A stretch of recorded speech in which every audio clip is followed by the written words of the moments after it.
It's time. Time to get credit for the work you've done. Time to get the recognition you deserve.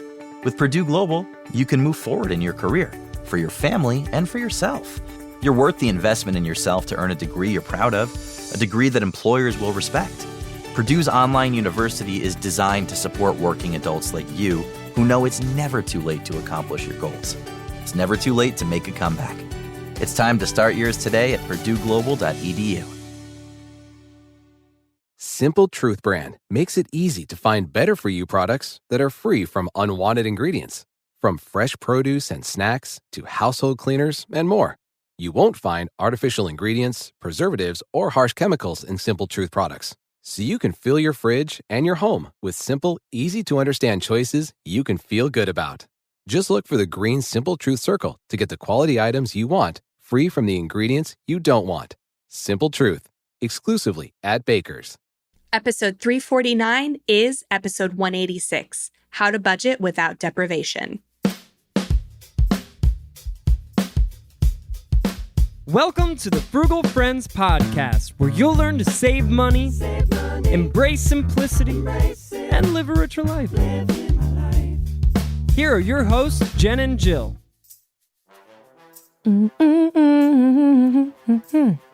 Welcome to the Frugal Friends podcast. My name is Jen. My name is Jill.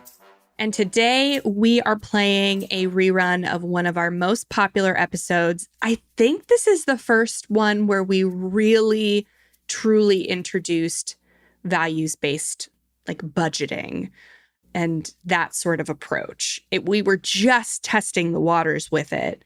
And you guys loved it because it was one of our most popular episodes of 2021. You've all been here for the evolution of understanding and redefining frugality and finding freedom and permission to make it ours. And essentially budgeting without deprivation is values-based spending. So we can do a little throwback. You can see how we got to where we are today. It's great. Yes, this is truly an evolution. So if you're just starting with values-based budgeting and you're not sure if you understand all the craziness that we've been saying about it, this is a good one to start with. And it's also just a good one to kind of refresh about budgeting, spending plans, all of that. It's just like a good little refresher. But first, this episode is brought to you by Bags, Baggy Bag Bags. If you have a child and you've read Mo Willems, then you get that reference, Elephant and Piggy. But not bags to go for a drive. Bags that you can get if you refer your friends to the friend letter. If you are unfamiliar, we send out our friend letter 3 times a week. It helps you save money, spend better, become a better values-based spender. And at the bottom of every friend letter, you're going to see your unique link to refer people, friends, hopefully, to the friend letter. So copy that link, paste it into the nearest Slack channel, the nearest Teams channel. I don't know if you call them channels. Send it in your stories. Drop it as a link in your Instagram stories. Wherever you find yourself, drop that link, because when you refer 5 people, you will get a free grocery bag from us. No, not the plastic kind that you're trying to get rid of and you can't recycle at your house. You have to actually drive to the grocery store to recycle it. A reusable shopping bag that says frugal, not cheap. And it is beautiful. It is large, so it will hold many items, but not too large that you can't roll it up and put it under your seat and pull it out when you get to the store. So lovely, really good quality, thick canvas. It's so nice. And all you have to do is drop that link and ask 5 of your friends to sign up for the friend letter. Just tell your friends that you want to help them save money, find free things, and do better with their money. And that's being a friend. These totes are so good. So frugalfriendspodcast.com/friend letter. Get on the friend letter, get to sharing. You actually have to only have to refer 1 person to get a free Frugal Friends sticker pack. But shoot for the moon, girl. Yeah. Go for 5. Go for that tote. And beyond the tote, there's even more. If you just are deciding to go wild with your referral link, there's mugs, T-shirts, sweatshirts for our top tier winners. This beautiful coral sweatshirt says, "Living my life." Yeah. Yeah, it's beautiful. So, all right. Well, let's get into this one. A few other good ones to queue up after this would be episode 310, which is the episode Jill did with our friend Allison from Inspired Budget, and talking about what she's learned from going through over 75 real people budgets. Those are great on her Instagram. Love those. Episode 237, Kakebo, which I will never pronounce that right. Kakebo. Every time somebody tells me I'm wrong. But it's the Japanese art of mindful budgeting. And that is one of my favorite episodes to date. I love that one. And then there's also episode 222, which is another rerun, Stop Strict Budgeting and Start Living in the Radical Middle, which is another kind of one of these throwbacks when we were starting to think about values-based spending in the radical middle. So it's just like fun to see where we were and how it's evolved. It's a nice nostalgia episode. But stay here now and let's kick it back with some budgeting without deprivation. You should have a budget that makes you feel deprived because it is not a sustainable way to budget. We've said it over and over and over. And mainly that's because we so often, especially when we're getting started with budgeting, try to make a budget that aligns with somebody else's vision for what our life should be like, or somebody that has done this before and has made it work, and we try to do what they did and recreate it. But you are nobody's second best. You are the only you, and you deserve a budget that helps you reach your financial goals and live your best life. And so we believe that's possible. Yeah, budgets do not have to be restrictive. They do not have to feel like deprivation. I think a lot of times where people feel restricted or deprived has more to do with actual spending and earning than it does with the tool of a budget. Maybe the budget is just highlighting a pain point, which even still, it's a useful tool because then it can help us identify what areas we can work on so that ultimately we don't feel deprived. Absolutely. So let's get into this first article from lifeskillsthatmatter.com, and it is how to create a budget without depriving yourself. Very straightforward. I think we could have written this article. I think if I was going to write it, I couldn't have written it better. Can I tell you, I actually looked as I was reading through it. I'm like, wait, did Jen write this? Like I looked to see who the author was and if it was like a publication that you've contributed to.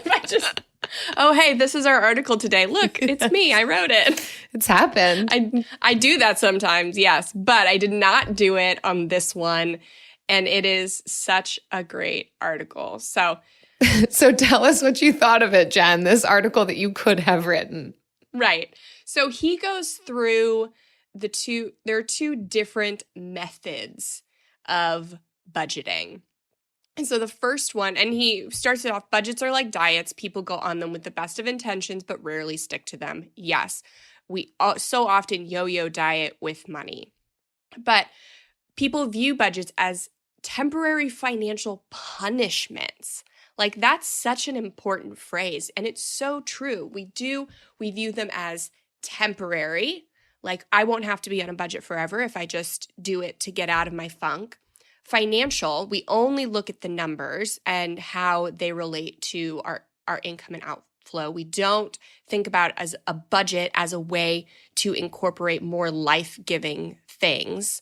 And then punishments, like we are living on a budget because we made financial mistakes in the past and now we're trying to get out of them. And so budgets are not temporary. They are long-term. They are not just financial. They make sure that you can live a whole life because we are whole people. And they're not punishments. They avoid the real punishments, which can be bankruptcy, can be like shame of living in debt. Like they're the tools that we use to avoid those real punishments. It's like the most misunderstood thing within the finance world. We all know about them, but yet we've got such the skewed perspective on it. And he even mentions in this beginning portion about just nickel and diming yourself to save money. And I think we're going to get into that when he talks about the different methods of what is the cheap method. But we can often think we have to nickel and dime and scrimp in every single category, and that's what a budget means. And that's just simply not true. Yeah, the cheap method, and then he goes over the frugal method. And so if you've been listening to us for any amount of time, you know what we think is cheap. It's the nickel and diming. It's the time wasted clipping 50-cent coupons, chasing sales at stores, yada, yada. So that is kind of the cheap method, is going with those things, cutting out things that are really low ticket and not thinking so much about larger ticket items. So like a lot of people think they're, my mortgage is just my mortgage and it's a fixed expense. But what if you have like a 8,000 square foot home because, that's extreme. But what if you have like a big home and you realize like several years after buying it, like I actually want to live tiny, or I don't use all my home. I could live in 1,200 square feet. Like, you can get rid of a mortgage. You are not tied to that forever. So it's examining these fixed expenses too and seeing what we can get rid of. And that is the frugal method. It prioritizes your spending according to your needs and wants. So instead of across the board minimal cuts like nickel and diming, your spending reductions are based on your passions, interests, basic needs, and overall life priorities. And I guess you can all imagine that we would prefer the frugal method. And the writer of this article also gives that disclaimer that they utilize the frugal method and it's one of their core values is frugality. So they're just speaking our language across the board. But they do give us some pointers in how we all can go about this frugal method of budgeting. And I really like it. There's certainly so many ways that we can approach budgeting. Ultimately, I love the emphasis on mindset here, but I think this is a really attainable, simple process that we can go through. So I think it's worth describing this. So first they say, make a list of all your recurring fixed monthly expenses. These are expenses that are the same or approximately the same every month throughout the year. So this would include your rent or your mortgage, a car payment, whether you have student loans, cable bills, phone bills, subscriptions, memberships, utilities, insurances, you name it, all of your fixed monthly expenses, to write them all down. It is really important to get this on paper to have a clear snapshot of what are the expenses that I pay monthly that are relatively fixed? Now, that's not to say that they can't be changed, but they don't fluctuate a ton every month. It's about X amount of money per month to engage in this thing. Absolutely. And so number 2 is to identify which ones you can cut immediately from that list. So unless you're already a fairly frugal person, there are always 1 or 2 monthly expenses you can cut right away. And so these are expenses that are doing absolutely nothing to help you achieve your goals and are easy to live without. So this is where it comes in, like having your three to four core values and having your financial goals and making sure that everything on the list of expenses that you have aligns with them.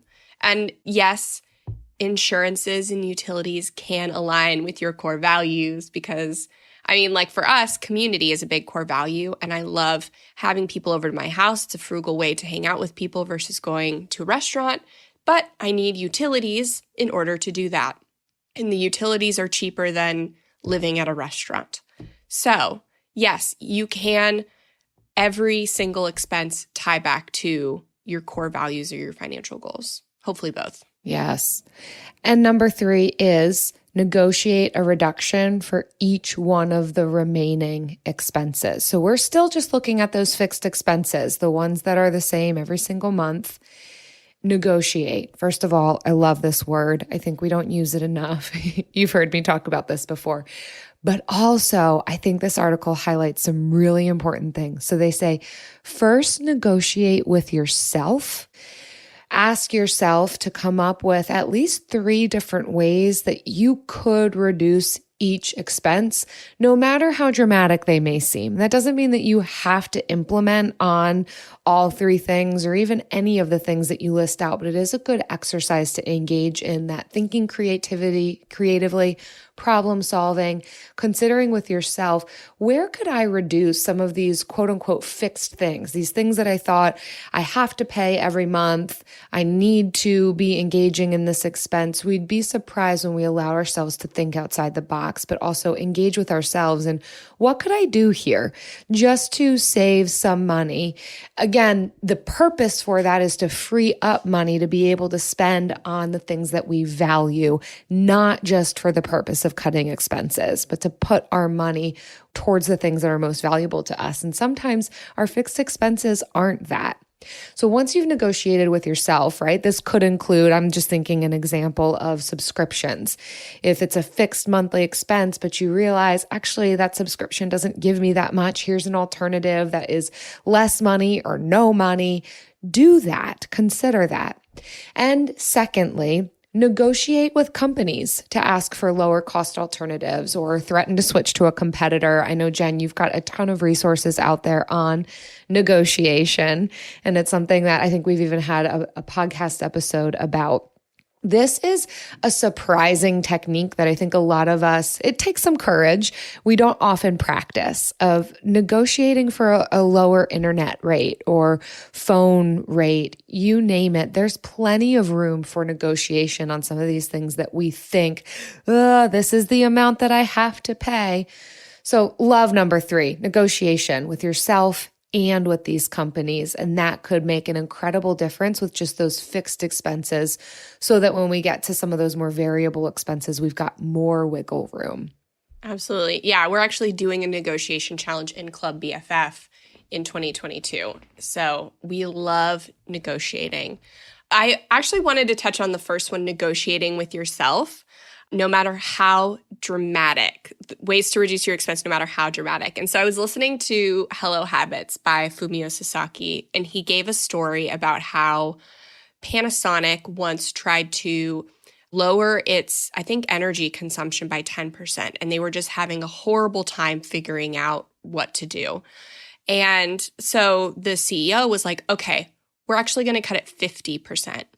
And it was taking it like to the extreme that had everybody coming up with creative ideas and what was just like, okay, how can we skim off the top? Like implemented changes that were structural and really like deep into the company, changed a lot of practices. And so sometimes you need to get extreme to land somewhere in the middle. So if your spending is somewhere where you don't want it, or spending in one category is where you don't want it, then it's already more on the extreme side, on the side you don't want it. So coming up with solutions that are extreme to the other end can land you somewhere in the middle. It's why we love no spend challenges, because they allow you kind of to do that. Oh, Jen. What a good example. That really landed and is resonating well with me. Amazing. All right, done. I got my takeaway. Cool. Okay, well, let's cut out. Yeah. 15-minute episode. All right. So number 4 is to make a list of all your irregularly monthly expenses. So discretionary, irregularly. I think it was a typo. Yeah, discretionary expenses. So if you have other regular monthly expenses that aren't fixed, like groceries, eating out, video games. Which is a thing. People spend money on video games and watching people play video games. Yeah. And here's the thing. If you love video games, like I've never played a video game in my life besides Tetris and Solitaire. And so I don't get the appeal, but there are some people who love it. And so just because some financial guru doesn't play video games and tells you to cut them out, it doesn't mean they're right. Like maybe you don't buy basic bee lattes and you play video games. Like Yeah, it is okay. I just I don't understand it. Yeah, there comes a point where you have to stop listening to the gurus and start being intuitive with what works for you. Yeah, video games, electronics, clothes, gas for your car, all that stuff. So calculate your average spending over 6 months for each expense. That's the recommendation. And put those average monthly expenses into a list from largest to smallest. And then again, negotiate with yourself and look for expenses that can be reduced or eliminated. And again, aligning with your values. This list that they're having you create, I think it's an awesome practice, but it will also be quite telling of where probably your highest values and priorities are. That doesn't mean that it has to be continuously the thing that you spend the most on. We can still honor our values and priorities without spending all of our money there. But it is worth looking at, all right, it looks like there is a ton of money being spent on takeout or eating out. What does that tell me about myself? Is this an area that I want to cut? Or do I really like doing this? Does it really serve my values 100%? And maybe I'm going to focus a bit more on negotiating with myself in the other categories. So there is this ebb and flow process. It's not just this hard and fast. We have to cut every category for the sake of cutting every category. It is to free up money to put towards some of the things that are most enjoyable, most valuable for you.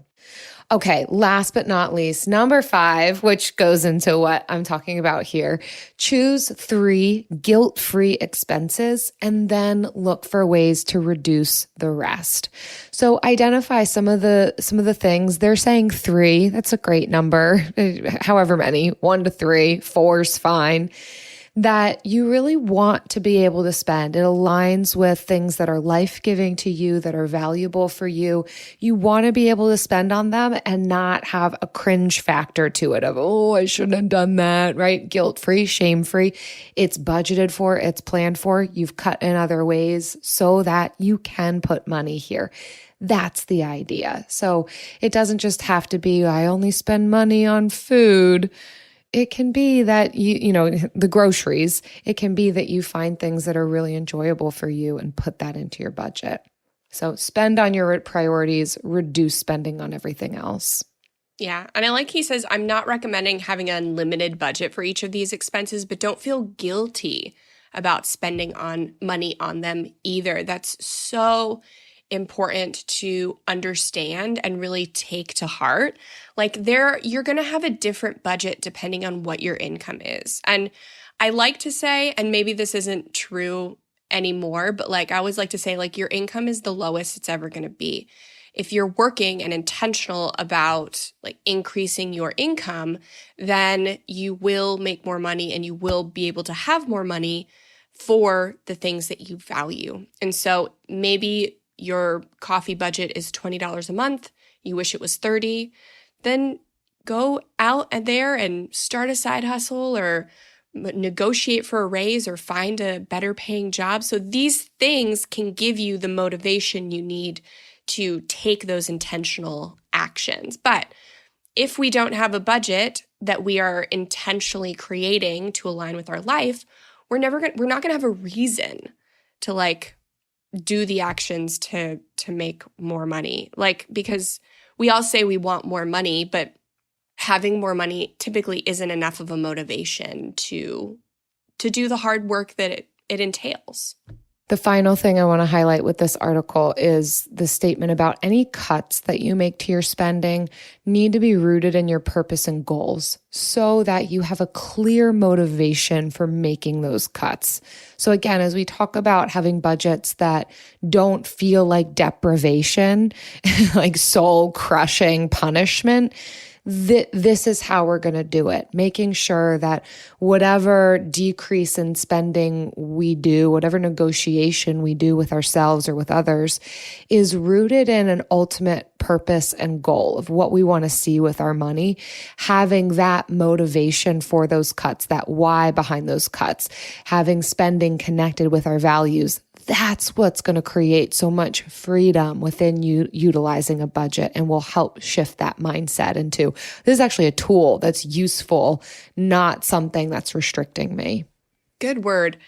I wish I could copy and paste this article and put it everywhere. It's like, I love it so much. have it be a car wrap on your vehicle. Yeah. Just everybody has to walk around and read it.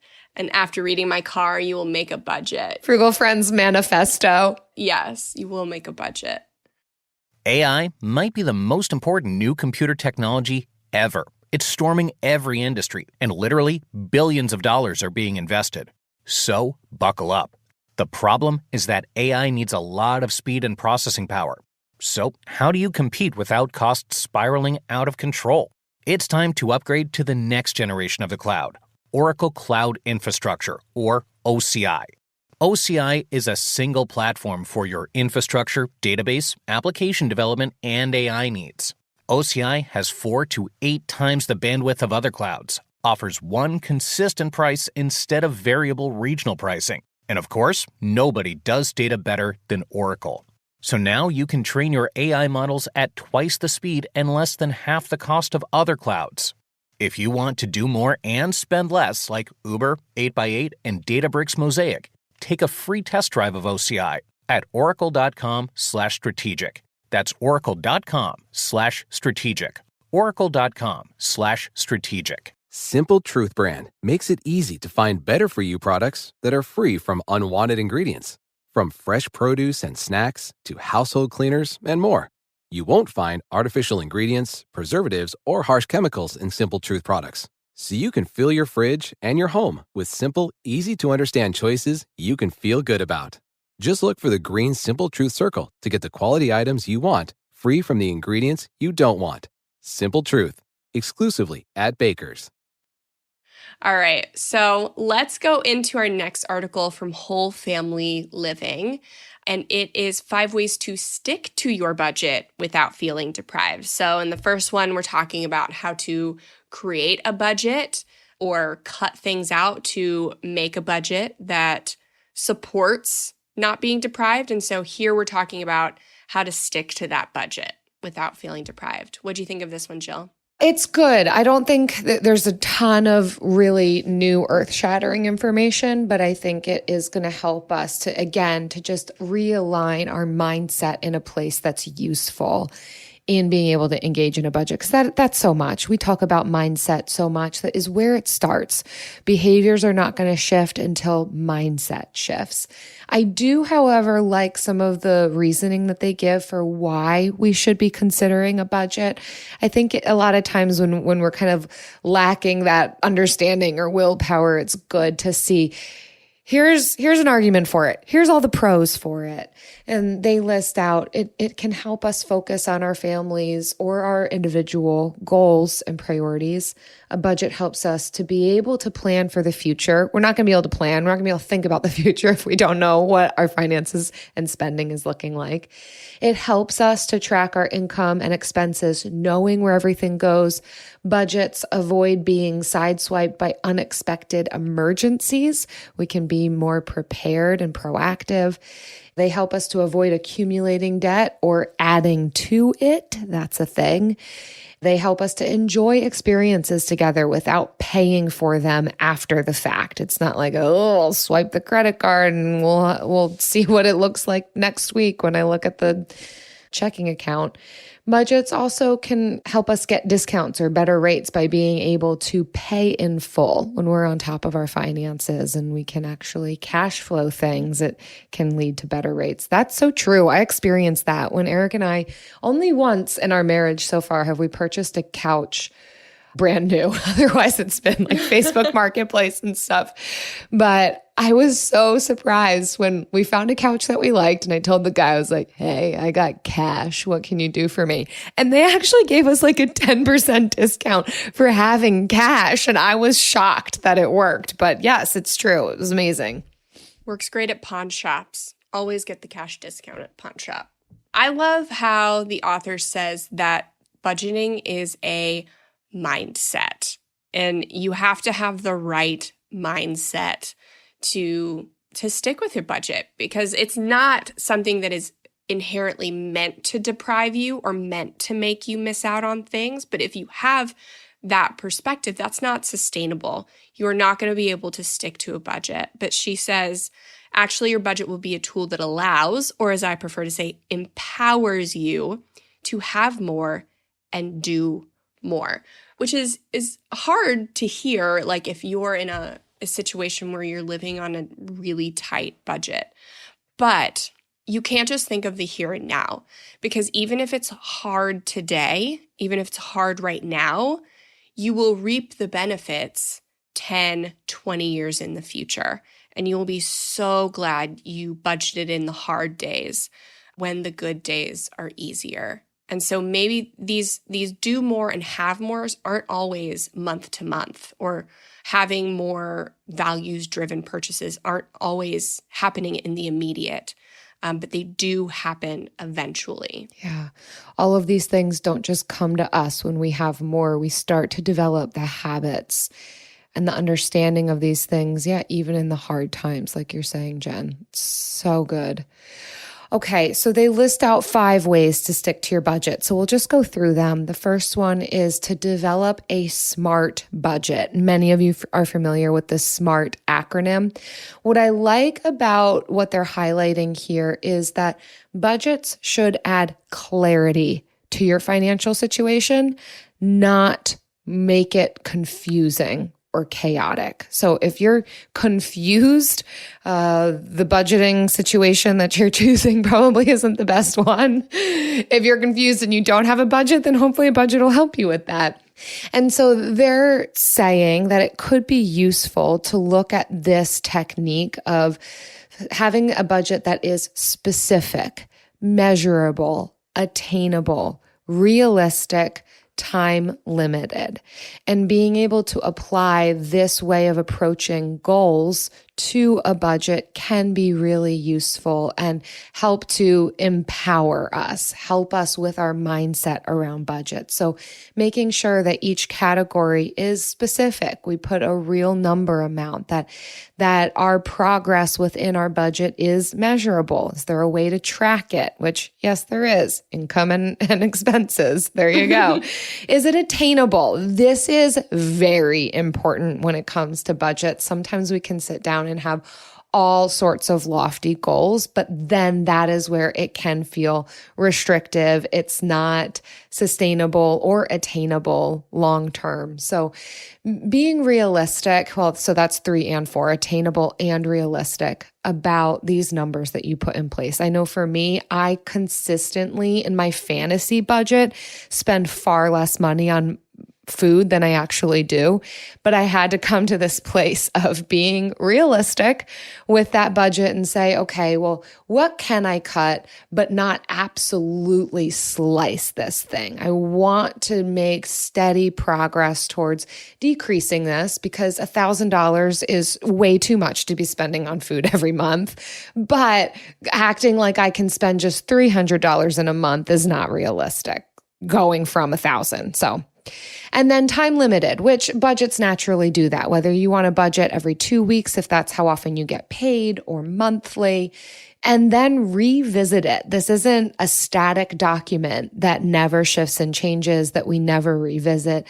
I would recommend, especially when just beginning, to be pretty short in the time that you budget. Like again, if you get paid bi-weekly, make your budget bi-weekly and go from there until you really get a handle on what does my spending look like and what do I need to be accounting for.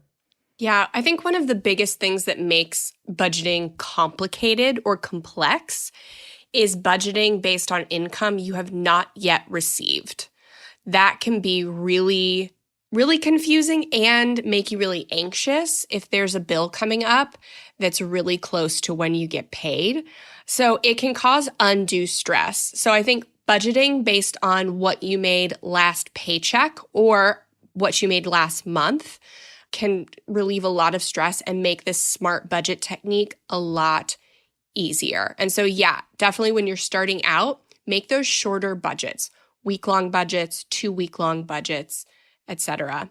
But yeah, there's Like you can definitely save up the amount of money that you got paid in the last pay period or the last month, and then use that buffer and budget off of that.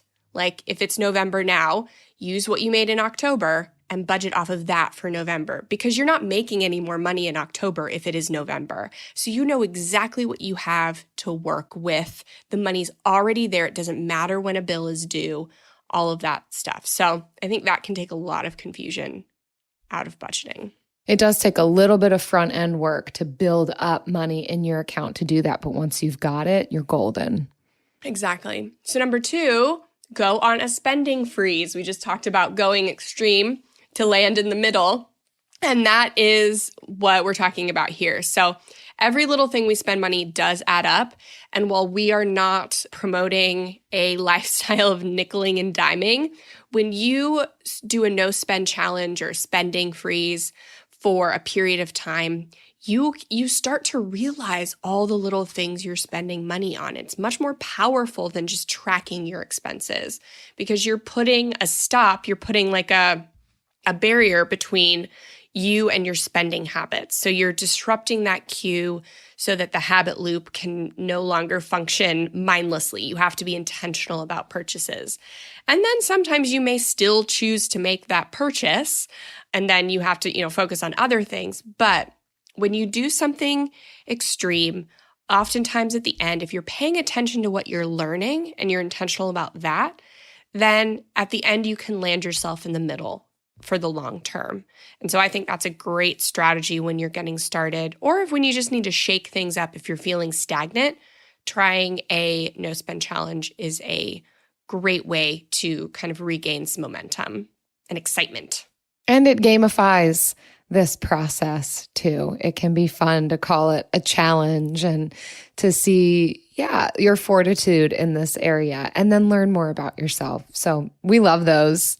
We love a challenge. Yes. And you can even get our free 7-day no spend challenge, frugalfriendspodcast.com/free.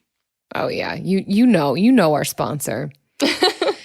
So the third thing that they list on here of helping budgets not feel so restrictive is to find an accountability partner.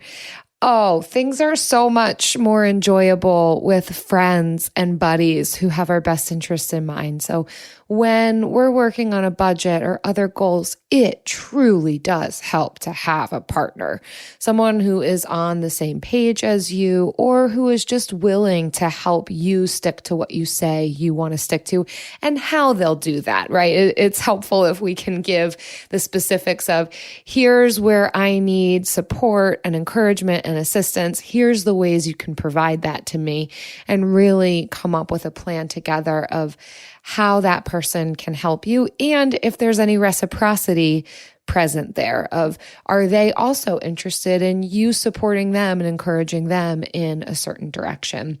I know Frugal Friends is that for me. Jen, you are that for me in so many ways, but also having even this larger community is so important on this journey. But specifically when we run against challenges that feel insurmountable to us, if we're really struggling with a budget, if they really feel super restrictive to us, invite another trusted. That's an important key component when we talk about accountability and vulnerability and being known by another person, letting someone else into our struggles, that they're trusted.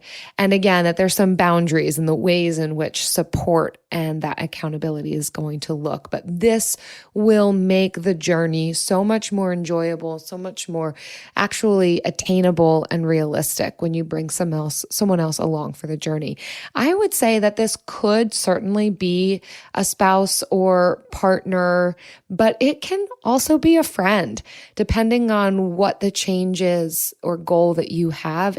It doesn't have to be someone that you're living with. It could certainly be someone outside of your household, a good, trusted friend. Absolutely. I mean, Club BFF is kind of our solution to that problem. If you don't have anybody near you, you can join our online community and find that. And doors are not open right now, but we are going to open them at the end of December. So definitely start thinking about that. Start looking for people local. That's always the best, obviously. But if you don't have that, then check out Club BFF when doors reopen. And the fourth one is maybe my favorite. I don't know. Make it fun. I do love a no spend challenge, but I love fun more. Yes. It's not frugal friends if it's not fun. Right? So the author says, I may be an oddball, but I actually enjoy budgeting. Some people do. I'm not one of those people. So she uses a spreadsheet. I know Jill and I both use Google Sheets. That's our budgeting method. #free. #free. But she says, try to do something fun while you're budgeting. Instead of sitting at the kitchen table with your pen and paper, staring at the refrigerator, go outside to a nice scenic spot, work on your budget, play music. I would say maybe like have a drink, eat a nice meal, whatever, things like that. Have a dessert. Yeah, make budgeting fun. For me, that's, I guess, not enough. I actually do just enjoy sitting in front of my computer and vegging out with a spreadsheet. It's just the budgeting that is kind of like I'm neutral about the feeling I have about budgeting. Right, because it's not just about setting aside the time and drinking tea and sitting in the park making a spreadsheet. It's about the implementation. We can make a budget and not stick to it. So much of what we're talking about is what comes next. What are the actions that flow out of that? But the budget can inform the actions. And if all around we've made it fun, we've made it enjoyable, attainable, approachable, we've connected it to our values and priorities, the implementation will come a lot more easily and naturally. Yeah, just make your budget fun. How about we do that? Yeah, the whole process. Instead of the making the budget a fun event, make the actual budget a fun budget. Implementation thing. Yeah, like what do you get to spend money on this month? Mm-hmm. And how have you made room for that? Oh, that's so fun. All right, number 5 on here is use an accordion file. Okay, spoiler alert, they're just talking about cash envelope system, how cash envelope system can help us stick to our budget. I do love a good accordion file. I love organization. Who doesn't love a good accordion file? They are fun. Whenever I see them, I always think that I need to purchase one, but I never really have like a reason to buy it. They're back in style. Like at Target, you can buy like fancy, trendy accordion files. So y'all out there hearing, oh, she's weird with the accordion file thing. Target's already on it. So I was not the first one to love the accordion file. All these basic bees are out here with accordion files. All of them are. I actually don't have an accordion file because I have a full like file cabinet. I have too many files for that. But if I was a single lady with maybe just 10 forms of paperwork or something, I'd have an accordion file. Well, this is what they're saying. I don't know if I can fully get on board with this making it super fun or less restrictive. It's essentially, I mean, we kind of got off the rails here. Yeah, it might be a method that could help you if just budgeting is not going that well for you, to help see where are you spending money, to stop spending money when the money runs out. It's a cash envelope system, right? So the idea is you've got one slot for groceries, another slot for transportation. When the money runs out of those categories, you're done. You can't go anywhere. You can't eat anymore. In essence, there's plenty out there on cash envelope systems. We're not going to get super into it. It's not for everybody. It's not for me. I can't carry around that much cash. And actually, for me, I feel more freedom to spend when I do have cash because I'm like, there's no trail. Like I spend this cash and it's not going to show up in my bank account. So like I'm able to just like, it doesn't exist. Yeah. Go wild. So it doesn't work for me. If it works for you, that's amazing. If it gives you a reason to buy an accordion file and that's fun for you, great. Really have a solution for not losing all of your cash. If you're a person who like often loses your keys, don't do this. Okay, here's a better solution. And thank you, technology, for giving us solutions to all of our problems. So Cube Money, who is a partner of the show, they do a digital envelope system or a digital accordion file system, whichever you prefer. But you can have, it's actual, you put your money in a bank. Cube is a banking app, and you can distribute it into different cubes which are different areas of your accordion file. And then you can spend out of that. So it is the envelope system without having to carry around cash. So if you are paying off debt, 10 times out of 10, I recommend using Cube.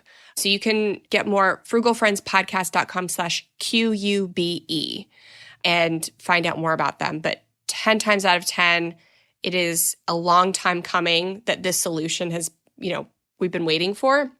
But yeah, so this is highly recommend if you need parameters like that to stick to your budget.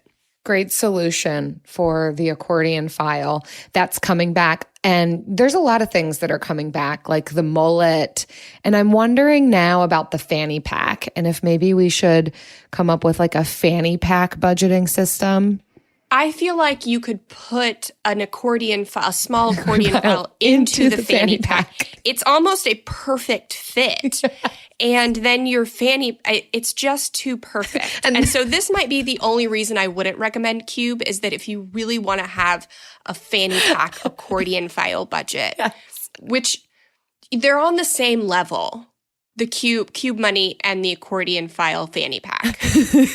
And then if you want to have like extra security, you just put your shirt over the fanny pack so no one knows that you've got a fanny pack full of money to stick to your budget. You're just out here having fun, keeping your money safe under your shirt, inside your fanny pack, inside the accordion file. Wow. Oh my gosh. Or you can just wear it across your chest like all of the Gen Z TikTokers, and then nobody's going to think you have money in there anyway because they think you're a child. So there are so many ways. I mean, really, these solutions are limitless. They have limits, and that's why they're great, maybe. And then that's why we use digital solutions when the trending styles don't really give us what we want. But if you're interested in being trendy, I mean, don't sleep on this accordion file fanny pack. Yeah. That's just fun. And that'll help it not feel like deprivation for sure. You know what else is not limitless? What is limitless? Wait. But has a limit, and maybe that's why. The bill of the week.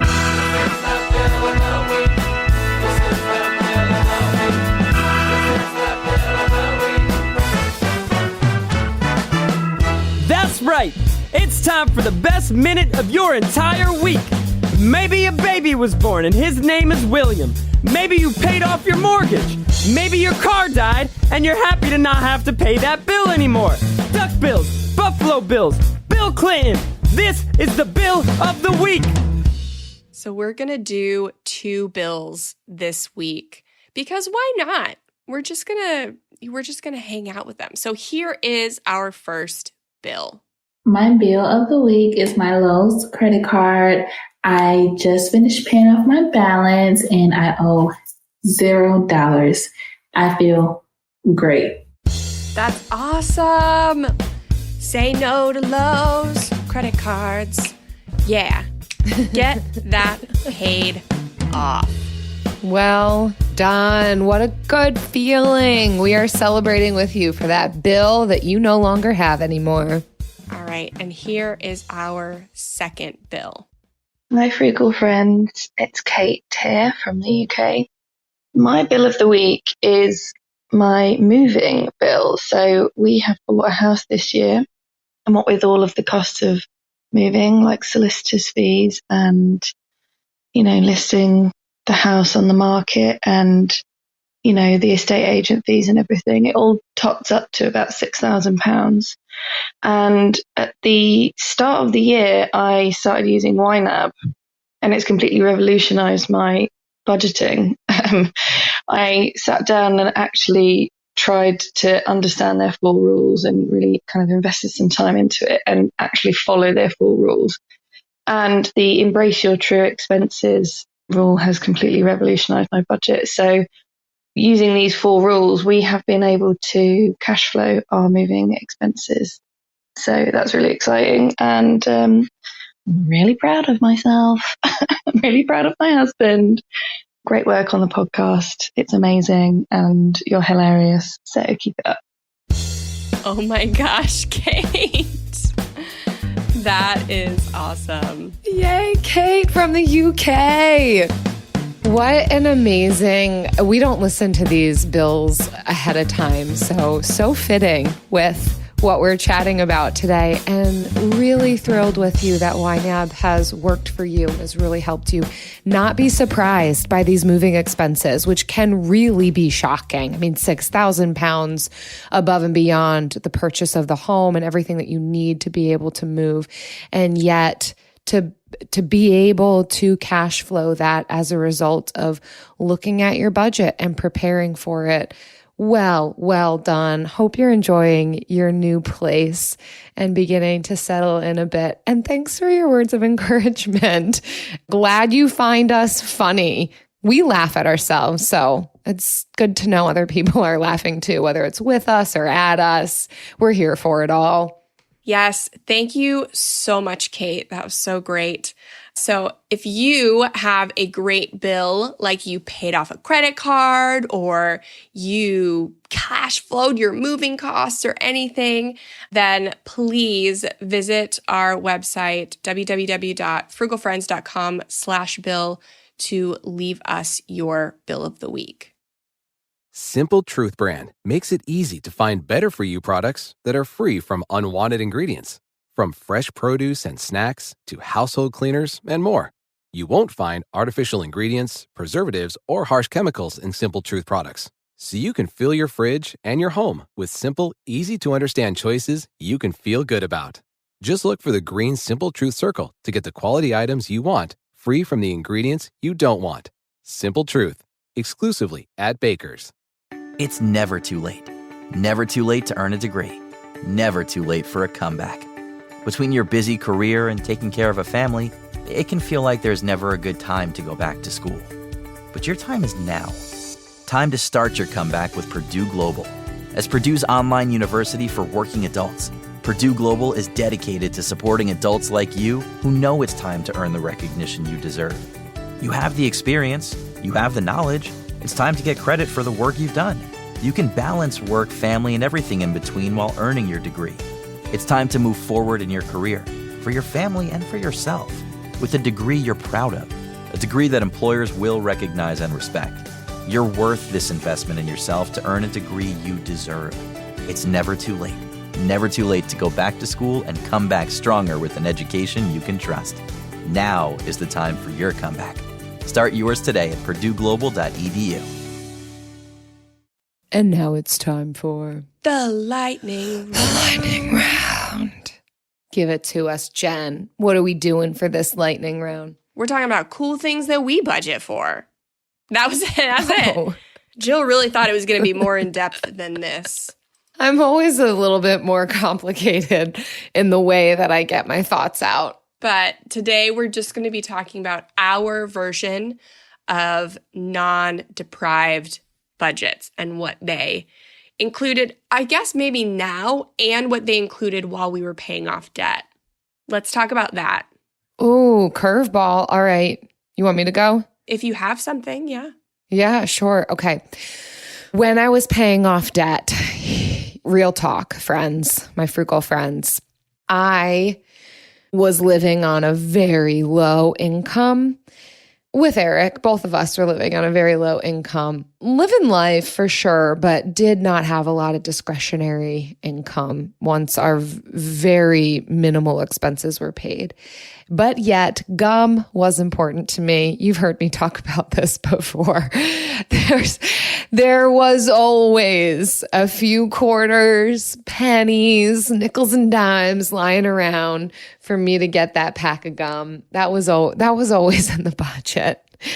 And currently, still food related, still things I'm putting in my mouth at this point that is cool and fun for me to spend money on, which is food. Well, I mean, gum is obviously, and then food. So you've heard me talk about this already, even in this episode, where, okay, $1,000 a month is pretty steep to spend on. So we've gotten it down to like, you all might cringe at this, but hey, there's freedom for me and it's guilt-free, shame-free. We're at about $800 a month that I budget for food. Now, to be fair, that is groceries, takeout, restaurants, everything food. $800 a month because it's just for Eric and I, we realized one of the most important aspects of discretionary spending. We value eating good food. We value going out with other people. We value having fun at home, nights of feasting. So I really will cut in so many other areas so that we can have food that we enjoy and go out guilt-free. We feel similarly. I think that's probably around our budget. We're a little lower than that. We can't go out as often because we have a toddler. So our food budget's a little less than that. But it might be higher if we were not young parents. So yeah, I love that. I'm full on board. Yeah. For me, so when I was paying off debt, I think you all might be surprised to know that I made it a point to include coffee in my budget. Please don't judge me. I mean, judge me if you will. That's just something that was like a huge sticking point for me. And part of it is Travis doesn't drink coffee, so this is still something that we talk about as being something he doesn't really understand why I spend money there because he doesn't get it. So it's just like always top of mind. But it's small things like that. And it has there are seasons where I enjoy it and there's seasons where I don't get takeout coffee at all. Like, it just depends. I like working at a coffee shop. So I wrote my entire first book at a coffee shop.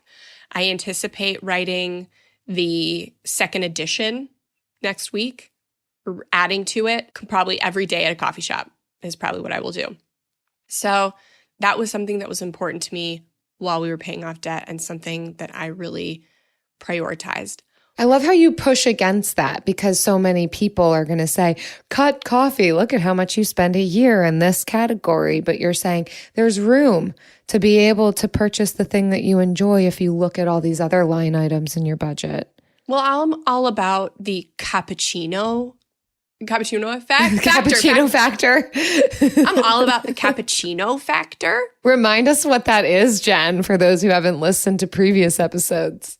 So the cappuccino factor is just going to the coffee shop, but instead of getting the $5 latte, you get the $4 cappuccino. And then you could go essentially over 5 times, you get a free cappuccino, right? Because you save $1 every time. So you can go and get more coffee.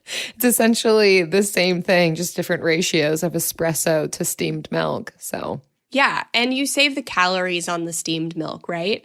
So there's so many benefits, and this works especially well in the cold season because I prefer an iced latte, and that's a jip. You don't get an iced cappuccino. But yeah, so try the cappuccino factor and get all the coffee you want, boo. So that was me paying off debt. And then we found ways to get around eating out is that we would do mystery shopping. I think yeah, that's so underrated. So we really wouldn't spend money there. But now I would say takeout. We don't do sit-down restaurants very often, maybe every other month, once a quarter maybe. But we do takeout several times a week. And I schedule it in, I budget it in, and I love my takeout. It's always a pretty affordable takeout too. Yeah, you're usually getting from taco places. And takeout is more affordable than going to a restaurant because you're just paying for the food. You're not necessarily paying for wait service. But both have its value and its place. I see why people liked it so much. Yes. Because I love talking about not depriving myself. Absolutely. I think the biggest thing that maybe I've changed on is my view of SMART goals. So yeah, I think goals should be specific, measurable, attainable, realistic, time sensitive, but the people focus so much on that without really focusing on the actions. So when you think of a goal, it can be arbitrary. Like I want to lose 50 pounds. And you can for sure make that smart, but it's still arbitrary. If you're making a goal of, I want to eat 150 grams of protein daily, that's a better SMART goal. So both of them can be SMART goals, but some are better than others. So I think that is the biggest thing that I have learned since this episode. But I still love the choosing 3 guilt-free expenses. Like when you start and you're feeling guilty about spending money you've budgeted, if you just choose 3, that's a really good gateway. I have not changed one single tiny bit. I know you haven't. I am You're still budgeting for gum and food, like special food, like going out. It's still there. Yeah. That is. I'm actually on a buying coffee fast right now, if we're being honest. Because I started to see myself developing a habit of it. And I was like, nope, I will still buy it if I'm working at a coffee shop because I know I value that. Or if a friend would invite me to coffee, which happens very rarely nowadays. But drive-through line. I won't buy it through the drive-through line right now. So I like that limitation. Yeah. You always got to revisit these things every once in a while because it's a journey. You don't master this and then never have to work on yourself again. It's about revisiting what an expense means to you and in what context it fulfills that value. It isn't deprivation, but it might be sacrifice. Yes. And that's good. Preach. It's good for us. Preach. Thanks so much for listening, everyone. Again, please do queue up those other episodes. I mean, you don't have to leave us just because we're leaving you right now. And if you don't already know, we have a Modern Frugal Living ebook that is free because we love giving you free stuff, free podcast, free ebook, free friend letter in your inbox, free merch because you're telling other people about the friend letter. And it's specifically the ebook is available for you to grab all year round. And we wanted to give a shout out to this one friend who gave the ebook a sweet, sweet review. This came from Natalie. And it said, helpful tips. Your podcast and workbook have been helpful for getting my spending under control. I love the week-long no spend challenge. It has been an eye-opener for me. Thanks so much. That's great, Natalie, because the week-long no spend challenge is also free. You can go to frugalfriends.shop, and I think the link should be right on the homepage to get that. So, and that's just like a kind of a week-long intensive of giving up all discretionary spending so you can more easily identify your values so that you can better budget without deprivation. So thank you so much for listening. If you want more, then please, please, please, frugalfriendspodcast.com/friend letter to get all these goodies and more in your inbox 3 times a week. Make your inbox a safe space. Get rid of the marketing emails. Put good life-giving stuff in your inbox. See you next time. Frugal Friends is produced by Eric Siriani.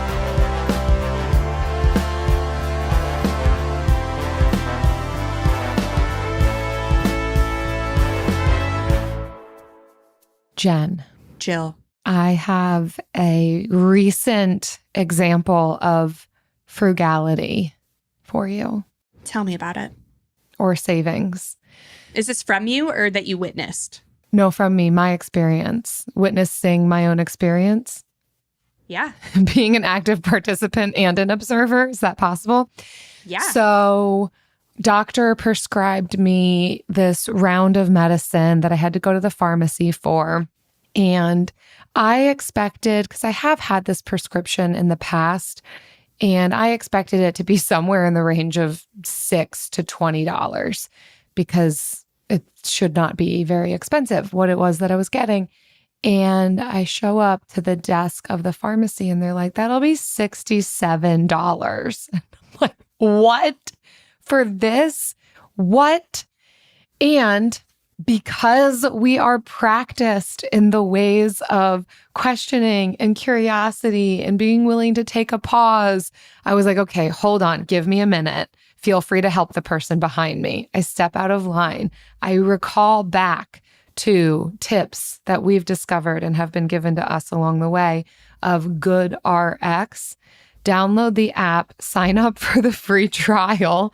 I am going to have to remember to cancel it because I don't get enough prescriptions for it to be worth. You can get it for free, but then the top tier is $10 a month. And I'm like, might as well get the free trial because I don't know what additional discounts I might be able to get on this particular medication. So do it all. That takes me a few minutes. I go back up to the counter and I'm like, does this mean anything to you?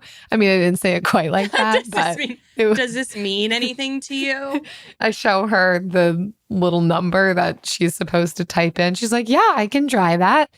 Brings it down to $24. Amen. Woo! Yeah.